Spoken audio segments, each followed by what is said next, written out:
투자 원금이 990만 원이 아니라 990만 990원으로 되어 있는 것을 뒤에 990원은 보너스로 준 건가? 똑똑님들 안녕하세요. 똑똑한 금융 똑금TV 서지현장입니다. 이번 시간은 펀드 투자와 관련해서 펀드 수수료와 보수에 대해서 알려드리고요. 펀드 투자 시 상황에 따라서 어떤 수수료와 보수 구조가 유리한지 말씀드리도록 하겠습니다. 펀드 이름에는 보시는 것처럼 이렇게 A, C, AE, CE와 같이 알파벳이 붙게 되는데요. 이처럼 펀드 이름 뒤에 알파벳을 펀드 클래스라고 하고요. 펀드 수수료와 보수의 형태를 말해줍니다. 먼저 A 클래스 펀드와 C 클래스 펀드의 차이부터 말씀드리면 A는 선취수료가 있고 C는 선취수료가 없는 펀드입니다. 그럼 선취수료가 없는 C 클래스 펀드가 더 좋은 거냐고요? 꼭 그렇지는 않습니다. C 클래스는 선취수료가 없는 대신 A 클래스보다 보수가 더 비쌉니다. 보수는 또 뭐냐고요? 보수도 수수료와 같이 펀드 투자 시 내는 비용이라고 보면 되는데요. 수수료는 펀드를 가입할 때 한 번에 내는 거고요. 보수는 펀드를 보유하고 있는 동안 계속해서 조금씩 내는 비용이라고 이해하면 됩니다. 실제 한 가지 펀드의 예를 들어 설명해 보겠습니다. 이 펀드의 투자 설명서를 보시면 이렇게 투자 설명서에 수수료와 보수에 대하여 상세히 설명을 해놓고 있는데요. 클래스 종류별로 A 클래스는 펀드 수수료가 1%라고 되어 있죠. 이게 펀드 가입할 때 먼저 내는 선취수료가 되고요. 총 보수는 1.6%인데 보수는 한 번에 내는 게 아니라 연보수이기 때문에 1년 동안 1.6%를 떼는 것입니다.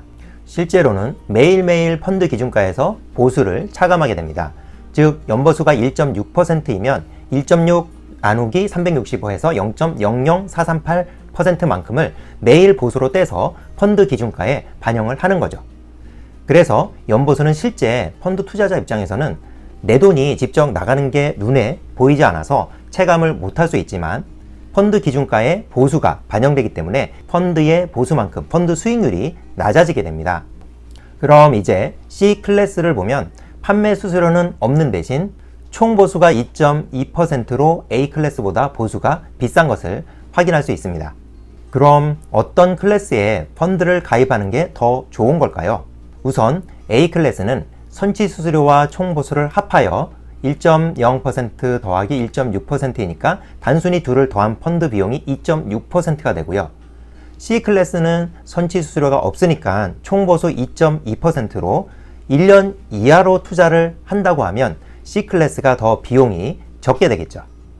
하지만 만약 3년간 펀드에 투자한다면 어떻게 될까요? A 클래스의 경우 1% 선취 수수료는 한 번만 내지만 앞에서 말씀드린 대로 보수는 연보수이기 때문에 3년간 투자를 하면 총 보수는 1.6% 곱하기 3년 해서 4.8%가 됩니다. 그럼 비용은 1% 더하기 4.8%에서 5.8%가 되겠네요. 여기서 계산은 펀드에서 수익률이 오르거나 내리는 것은 감안하지 않고 계산을 해본 것이고요. 그럼 3년간 투자 시 C 클래스의 경우는 어떨까요? C 클래스는 연보수가 2.2%이니까 수익률을 감안하지 않고 단순 계산하면 2.2% 곱하기 3년 하면 6.6%가 되겠죠. 이렇게 3년 이상 펀드에 투자를 한다는 가정을 하면 C 클래스가 A 클래스보다 총 비용이 더 커지게 됩니다. 요즘에 나오는 펀드 투자 설명서에는 이런 부분이 잘 표시되어 있는데요. 보시는 것처럼 1,000만 원을 투자한다는 가정하에 투자 기간에 따라 총 비용이 얼마나 발생하는지를 표시하고 있습니다. 여기서 1년 투자 시는 A 클래스가 비용이 더 많이 들어가는 것을 확인할 수가 있고요. 2년 이후부터는 A 클래스가 C 클래스보다 비용이 더 적게 들어가는 것을 확인할 수가 있습니다. 기간이 길어질수록 연보수가 낮은 A 클래스가 C 클래스보다 더 유리해지는 것을 알 수 있습니다. 그리고 여기서 친절하게 A형과 C형의 총 비용이 같아지는 시점을 1년 9개월이라고 알려주고 있습니다. 펀드별로 수수료율에 따라 다르겠지만 여기 예시를 든 펀드의 경우는 거치식으로 투자를 할 경우에 1년 9개월 이하로 단기 투자를 한다면 C 클래스가 유리하고 그 이상 장기 투자를 한다면 A 클래스가 유리한 거죠. 여기서 추가로 AE와 CE처럼 뒤에 E가 붙는 것은 인터넷 전용 펀드입니다. 따라서 인터넷 전용 펀드 수수료가 좀 더 저렴합니다. 그만큼 은행이나 증권사 직원과의 상담 없이 본인이 인터넷이나 모바일로 직접 가입하는 것이기 때문에 수수료와 보수가 더 저렴한 것입니다. 이 예시 펀드의 경우 AE 클래스는 선취 수수료가 0.5%이고 연보수는 1.15%이네요. CE 클래스의 경우는 선취 수수료가 없고 연보수는 1.6%이고요. 이 경우 1년 1개월 이하 기간으로 투자를 한다면 CE 클래스가 유리하고 그 이상 장기 투자 시는 AE 클래스가 유리하다고 알려주고 있습니다.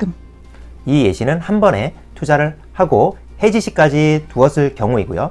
추가로 펀드에 납입을 하거나 적립식으로 투자를 할 경우는 또 달라질 수 있습니다. 여기서 대부분 정확히 알지 못하고 있는 것 하나 말씀을 드리면요.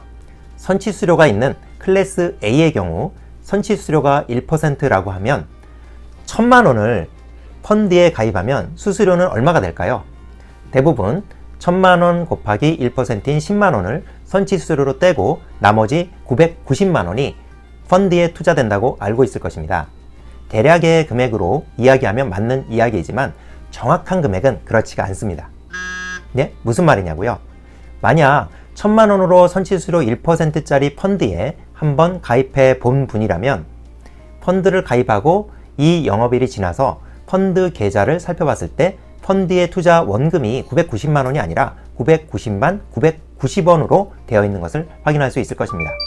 뒤에 990원은 보너스로 준 건가? 혹시 이렇게 생각하지는 않으셨겠죠? 자, 이렇게 생각을 한번 해보겠습니다. 만약 선취수수료 1% 펀드에 투자되는 원금을 정확히 1,000만 원을 넣고 수수료 1%는 따로 내겠다. 1,000만 원에서 수수료를 빼지 말고 1,000만 원을 그대로 투자해 달라고 하면 어떻게 하면 될까요?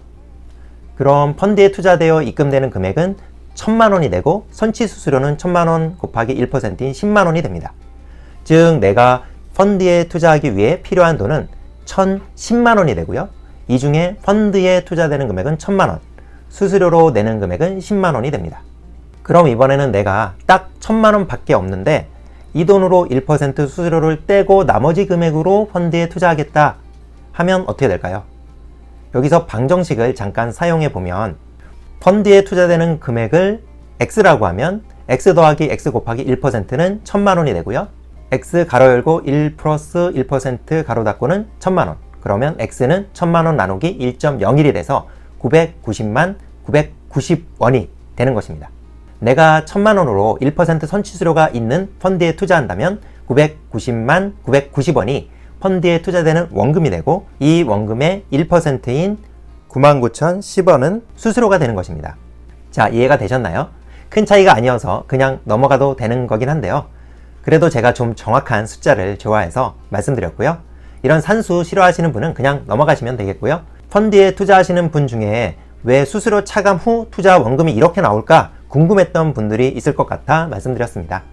마지막으로 펀드의 적립 방식 3가지에 대하여 차이를 말씀드리겠습니다. 펀드에 가입할 때 이렇게 펀드 적립 방식을 선택하도록 되어 있는데요. 임의식, 적립식, 거치식 3가지 종류가 있습니다. 이것도 헷갈려 하거나 어떤 걸로 해야 할지 또 궁금해 하는 분들이 있을 것 같아 말씀드리면요. 먼저 임의식입니다. 임의식은 펀드의 만기기간이 정해져 있지 않고요. 언제든지 자유롭게 추가 납입과 일부 출금이 가능한 방식입니다. 그래서 펀드 투자 시 가장 많이 사용하는 방법이고요. 저도 추천하는 방식입니다. 적립식은 말 그대로 주로 월 적립식으로 투자하는 방식입니다. 그렇다고 적립식으로 했을 때는 의무적으로 매월 입금을 해야 하냐? 또 그것도 아닙니다. 적립식으로 했더라도 입금을 매월 하기 원치 않으면 자동이체를 하지 않고 원하는 때만 입금을 해도 됩니다. 적립식의 경우 임의식과 비교시 차이는 펀드의 만기기간이 정해져 있다는 거고요. 36개월 이상으로 펀드 만기를 설정해야 합니다. 그런데 여기서 그럼 만기 전에 해지를 할 수 없는 거냐? 그런 것도 또 아니에요. 그럼 여기서 만기일의 의미는 2가지인데요. 만기가 지나면 추가 입금이 안 된다는 것입니다. 그리고 만기가 되면 중도환매 수수료가 있는 펀드라 하더라도 만기에 해지를 하면 입금이 언제 되었든 상관없이 중도환매 수수료가 없습니다. 예를 들어서 입금 후 3개월 이내 환매 시 중도환매 수수료가 있는 펀드라고 했을 때 적립식으로 가입해서 매월 36개월간 입금을 하고 36개월 경과하여 만기 시에 해지를 하면 직전 3개월 전에 입금한 금액에 대하여도 중도 환매 수수료가 발생하지 않는다는 것입니다. 그런데 최근에 판매되는 펀드들은 대부분 중도 환매 수수료가 없는 경우가 많습니다. 따라서 적립식으로 가입했을 때 특별히 임의식과 비교해서 제가 볼 때 장점은 없어 보입니다. 그래서 제 생각에는 적립식 투자를 하더라도 임의식으로 가입해서 매월 자동이체를 걸어 정액식으로 투자를 하든 원할 때마다 입금을 하든 어떤 방식으로 투자를 하더라도 임의식 펀드로 가입을 해도 좋을 것 같습니다. 그리고 임의식의 경우는 만기가 따로 없고 원하는 때에 일부 또는 전부 금액을 환매, 즉 출금을 할 수가 있어서 가장 추천하는 방식입니다. 거치식의 경우는 일시금을 한 번에 입금을 해서 만기를 정해서 만기 후에 환매를 하는 방식인데요. 실제 거치식으로 일시금을 한 번에 투자했다가 일정 시점이 경과하면 해지를 할 계획이더라도 임의식으로 가입해도 되기 때문에 임의식과 비교해서 거치식 방식도 특별한 장점은 없습니다. 그래서 만기가 정해져 있고 중도에 환매가 되지 않고 추가 입금이 되지 않는 폐쇄형 펀드인 경우가 아니라면 굳이 거치식으로 가입할 필요는 없고요. 임의식으로 가입하는 게 좋을 것 같습니다. 그래서 결론은 임의식, 적립식, 거치식 중에 중도 환매 수수료가 있는 펀드이면서 36개월 이상 적립식으로 투자해서 만기의 투자 금액을 회수하기 원하는 경우에는 적립식으로 가입하고 그 외의 경우는 실제 거치식 방식으로 투자를 하든 적립식 방식으로 투자를 하든 상관없이 적립 유형의 선택은 임의식 방식으로 가입하는 것이 가장 유용하다고 할 수 있겠습니다. 그럼 지금까지 펀드의 수수료를 구분하는 클래스와 적립 방식 유형에 대해 알아봤습니다. 펀드 투자는 항상 원금 손실의 리스크가 따르기 때문에 본인의 투자 성향과 자금 목적 그리고 포트폴리오 측면에서 접근하시고요. 투자 시 리스크를 조금 더 줄이는 방법인 분할 매수, 정액식 투자 방식이 실제 거치식과 비교 시 어떻게 차이가 나는지 엑셀로 시뮬레이션을 해보는 시간을 다음 영상에 공유하도록 하겠습니다. 기대되신다면 여기 구독하기와 알람 설정도 부탁드립니다. 감사합니다.